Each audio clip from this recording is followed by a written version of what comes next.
De los datos a la noticia. Gladys en Éxitos.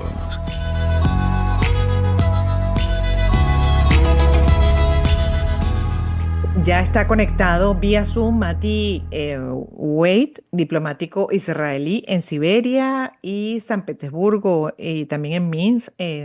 Pues, se mueve, ¿no? Entre Rusia, Bielorrusia, Siberia, para hablar sobre la guerra entre Rusia y Ucrania. Es director de fronteras en Hungría, llevando a más de 3.000 refugiados entre judíos y no judíos para escapar de la guerra hacia Israel y Europa en el sector privado y lleva también 40 años en Israel, con el queremos actualizar justamente bueno, la guerra, particularmente la de la Franja de Gaza, pues son tantas ahorita y se van sumando conflictos que uno dice, Dios mío, ¿qué pasa, no? ¿Qué le pasa a la humanidad? Pero esta es una de las guerras más largas, más complicadas y en un momento además particularmente rudo. Bienvenido y buenas tardes. Buenas tardes, ¿cómo está?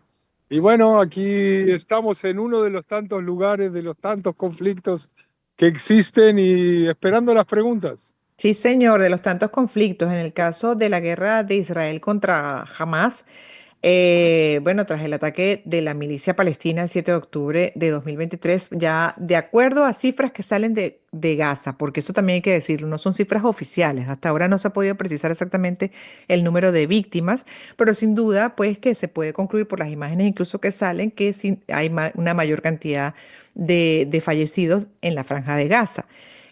Según datos que surgen de ahí, 53.500 vidas ha cobrado este conflicto. Oriente Próximo, que se ha diversificado hasta con 7 frentes abiertos. Y uno se pregunta, Dios mío, ¿dónde va a terminar esto? Como especialista y como diplomático israelí, ¿cómo lo ve? Primero que nada, es muy importante entender que cuando hablamos de guerra es un sufrimiento terrible para ambas partes. Y es un Total. sufrimiento terrible que no siempre puede ser medido en números. Y lo digo por qué, no para justificarme como israelí. En el mundo dicen, ¿cómo puede ser que se haga una guerra tan desproporcional? Entonces la pregunta es, ¿tendrían que haber muerto 50.000 israelíes para que sea proporcional? Porque lo que sucedió es que, como tú bien dices, nos han atacado de 100 frentes diferentes y la palabra fundamental es atacados. Es decir, si nosotros hubiéramos comenzado esta guerra, estaríamos hablando de otra cosa. Pero hemos sido atacados, nos hemos defendido con todas las posibilidades que podemos, con los años y años que llevamos de construir refugios y de misiles antiaéreos, etcétera. Entonces, por supuesto que las bajas, por suerte para nosotros, son mucho menores, pero la palabra proporcionalidad no demuestra la verdad del conflicto en el sentido de que si tuviéramos que ser proporcionales con el ataque del Hamas del 7 de octubre del 23, entonces podríamos decir que Israel tendría que haber ido a entrar a la Franja de Gaza, haber entrado a violar mujeres, a quemar bebitos y decir, bueno, a los 1.200 ya está, tenemos nuestra venganza, vamos a volvernos a nuestras casas. Pero no se trata de eso porque a nadie le interesa eso. Y se ha convertido esto en una rueda que es sin parar, ya que de los 250 personas israelíes que son, es importante decirlo, judíos y árabes y cristianos, no solamente judíos, que se han llevado para la Franja de Gaza, se fueron saliendo en distintos periodos de arreglos y de treguas, justamente que se han conseguido a través de la fuerza militar y que han obligado al otro lado a hacer algunas concesiones, y todavía quedan 58, y uno se pregunta si mañana devolvieran a los 58, ¿se terminaría la guerra? Entonces Mm. yo digo en un 99% sí.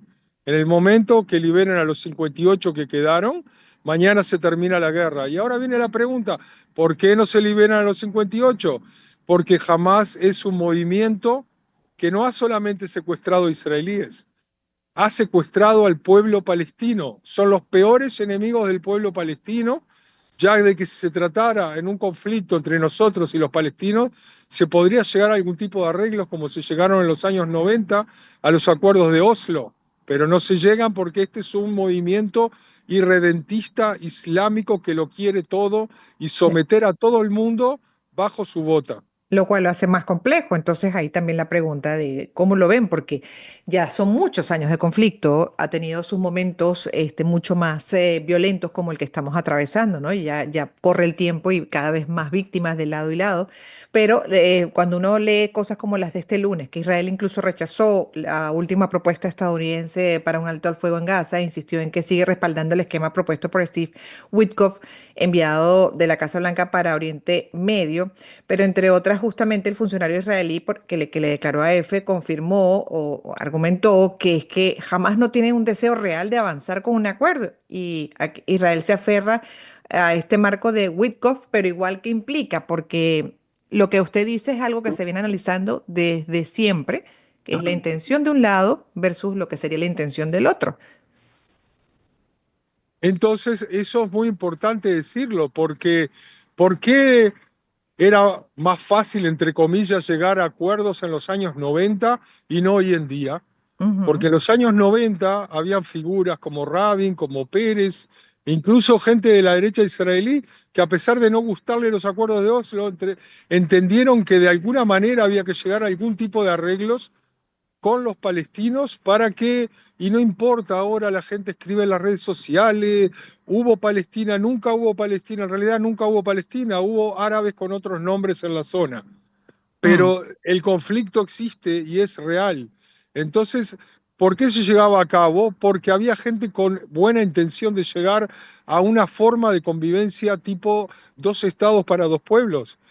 Y la parte palestina, por tener una dirigencia también irredentista que tenía miedo de decir que iba a hacer las paces con Israel y de que se iba a reconocer la existencia de una zona de la tierra en la cual los judíos tienen también derecho a tener su país, eso nunca llegó, se vino todo abajo, hubo cientos, tal vez miles de atentados terroristas del lado palestino y luego la gente en Israel se empezó a volcar más y más a la derecha mm. y hoy en día la gente que no cree en el lado palestino ha crecido de ser un 15-20% de la población a ser un 70% de la población. Y cada Eh, vez las cosas se hacen más complicadas porque no hay confianza ni de un lado ni del otro. sí. Sí, pero también ha habido denuncias del lado, por ejemplo, de Cisjordania, ¿no? De la Palestina que está de ese lado.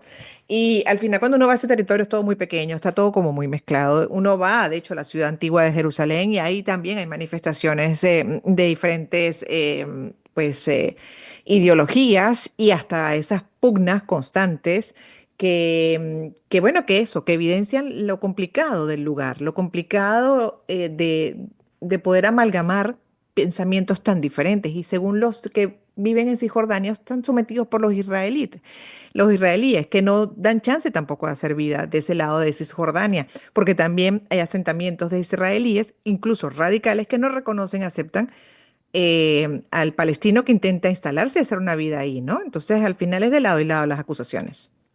Pero mira, hay una cosa muy Ajá. importante porque la gente en general no tiene perspectiva histórica, tiene perspectiva solo de lo que pasó hace 5 minutos o de lo que Ujú. va a ver dentro de 5 minutos. Y es normal porque si tú vives en Venezuela o si vives en Chile o si vives en Malasia, entonces todo lo único que ven son unos aviones que tiran y que cosas que saltan y explotan. Y eso no da perspectiva de lo que realmente es. En el lado de lo que tú llamas Cisjordania, existe también los colonos, que también mucha gente dentro de Israel piensa de una manera o piensa de otra. Pero todo eso comenzó cuando los países árabes no aceptaron a Israel, lo atacaron y Israel conquistó esos territorios. Al defenderse y al conquistar esos territorios tenía la razón.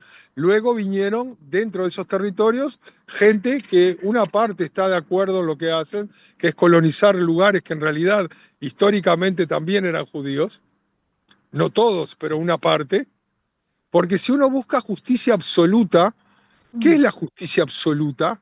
No es un Estado palestino. Si buscamos justicia absoluta, hay que tomar ciudades palestinas como Hebrón o Jericó, pasárselas a Israel y una parte de la Galilea pasárselas a un Estado palestino.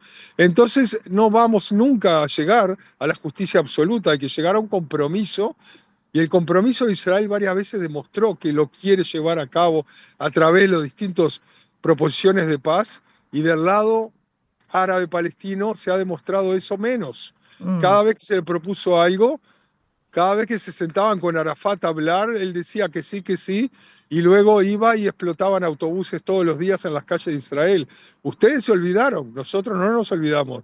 Entonces, ustedes me refiero al mundo. ujú. Entonces, eso hace que mucha gente se haya radicalizado frente a la creencia de que se puede llegar a un arreglo con los palestinos y sin embargo, en algún momento va a haber que llegar a un arreglo porque nadie se va a ninguna parte, ni los judíos ni ellos. Exacto, muy complicado, señor Mati. Y seguimos con usted y con otros, pues revisando este conflicto que tiene unas consecuencias terribles, ¿no? Ahora, la realidad es que Israel sigue avanzando. Una de las cosas evidentes de Israel es que se ha ocupado en ver cómo se hace más fuerte, cómo desarrolla su territorio a pesar de carencias, por ejemplo, muy evidentes, ¿no? Por ser un territorio desértico, pero del otro lado, en Gaza, pues están bastante más enfocados en ver cómo atacan a Israel y es una franja, es una zona que no se ha aprovechado, no se ha desarrollado y su población sigue padeciendo por muchas razones, entre otras por ese conflicto permanente. Así que hay que seguir evaluando esta realidad de diferentes ángulos como corresponde. Mil gracias por lo pronto por haber estado con nosotros como diplomático israelí, 40 años viviendo en Muchas Israel. gracias y muy... Sí, estoy desde ayer en Israel, ya que estaba hasta hace un par de días viviendo en Bielorrusia.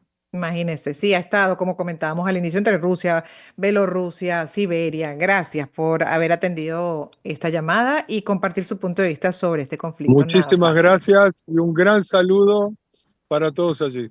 Gracias. Despedimos el programa.